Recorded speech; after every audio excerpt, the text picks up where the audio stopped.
Hello, welcome to another in my series on the runes. We'll see how this video goes. It either go very well or a little bit badly, depending, because you can't see it right now, but I have a cat on my lap and she may decide to interact with the video or not. So today we're talking about the rune Gebo, which corresponds to the letter G, but it doesn't look like a G. It looks like an X. Gebo is the gift rune. You can see it there. And it's generally seen as a very positive kind of rune. It's also one of those symbols outside specifically of the Germanic Northern European rune alphabet that has been around a lot longer than that. It's been found in those prehistoric caves dating back maybe as far as 20,000 years. So it's one of the earliest symbols we have. I mean, it makes sense in a way because it's a very simple symbol, right? It's a cross, a crossroads, two lines intersecting, right? But I think that this ties into some very deep concepts in the human psyche and in spiritual symbolism that have been with us for a very, very long time. Now, Gebo, in the runic context, it means a gift. It's the gift rune. But more specifically, it's a rune about spiritual gifting and sacrifice. So Gebo symbolizes the idea of making offerings to the deities. And this notion that by giving a gift you will receive a gift. This is an old statement related to this rune, a gift for a gift, right? It's man exchanging gifts with the gods. Now, if some of you have been watching my Bhagavad Gita videos, you'll note that later on in history, or in other places rather, because really Krishna was talking about this long before the runes as we understand them came into common usage, but he was talking from this somewhat more advanced state of thinking than maybe what the Gebo rune meant when it first came along. And again, there's a very good chance that this rune, that the concepts in these runes are much, much older than the Northern European pagan cultures that created the actual Futhark, the runic alphabet. They're probably things that were inherited and passed down for thousands of years, right?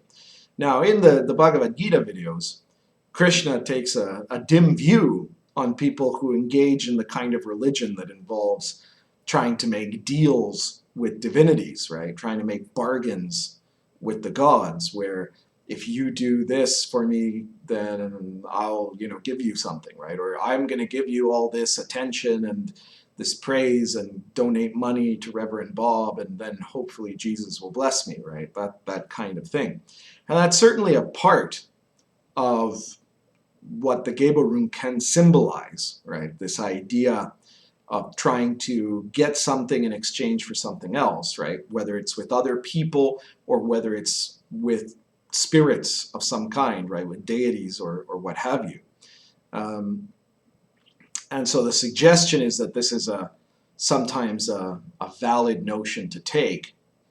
I think we can also look at Gebo, though, in a slightly different, let's call it a New Aeon kind of way, where we are at the same time tapping into some of the most ancient concepts of it. Now, holy places in most spiritual traditions are not just picked at random. They're picked because they signify something, right? And there are holy places that are significant because they're really high, at the top of a mountain, or sometimes maybe they're really low, deep in a valley or inside a cave or something like that. Because they're at a place where two rivers meet. And all of these, what they have in common, and these ideas, the things that make the right kind of place to make a spiritual sacrifice or a spiritual ceremony is because they're in some form or another a crossroads, right? In African traditions, which are obviously some of the oldest traditions in human history, you see this very strongly emphasized with this literal idea of at the crossroads, that's where you go and make the offering. You see this in India too, in some tantric traditions, right? That the place to make offerings in certain tantric rites is at an intersection of some kind, right? At a crossroads between two paths, at a crossroad between two rivers, when two rivers come together, at a place where there's two mountains that intersect, or even, when you're talking about high places, right, mountainous peaks, that's also a crossroads. And maybe the holy mountains, are like the most indicative of all of them. You also saw the same in forests where you had these very old trees, which were often the tallest trees, right, that became the sacred trees. And this is a crossroads too, because it's a crossroads between heaven and earth, right? It's a place where there's an intersection between the heavenly realm, the celestial realms, and the terrestrial realms. So what this is really about, in a sense, the Gebo rune is about finding that place where there's an intersection between the world of matter and the world of spirit. And an offering, a sacrifice that is made, is that too. It's also an intersection between the world of matter and the world of spirit, because it's a physical offering you're giving, whether it's, in Eastern traditions, you see the burning of incense, the offering of flowers, of water, of fruits. In the pagan traditions, there were sacrifices of animals and of humans, right? Or you see it in more modern traditions when sacrifices are done in the form of the giving of money, the lighting of candles, right? This still exists, even in very modern traditional religious practices. You still see these traditions that underlie that concept. When Catholics go to a Catholic church and light a candle to make a prayer for their Aunt Mary so that she'll get better, or for her departed soul, or what have you, that candle is still that same thing. It's a sacrifice offering, a votive offering. So you're, in the form of that offering, making that same link between the material and the spiritual. It's a material thing that you are giving to the spiritual, and so it is imbibing it with a spiritual quality. In exchange, there's this hope or expectation that this spiritual quality will enter into the material and affect the world.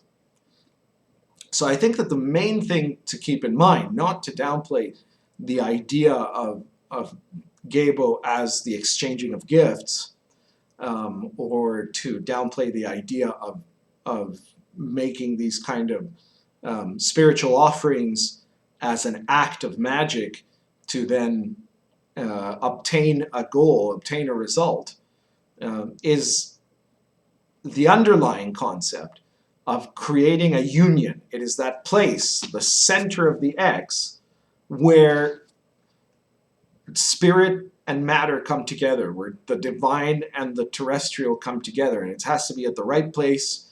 It has to be with the right force, the right ritual, the proper ceremony, right? In the I Ching, the word sacrifice appears a lot, and sacrifice implies doing things in the proper way. It means a ritual. It means the correct practices that will then connect you to the spiritual world and allow you to manipulate things in the spiritual world so that the material world can also be manipulated.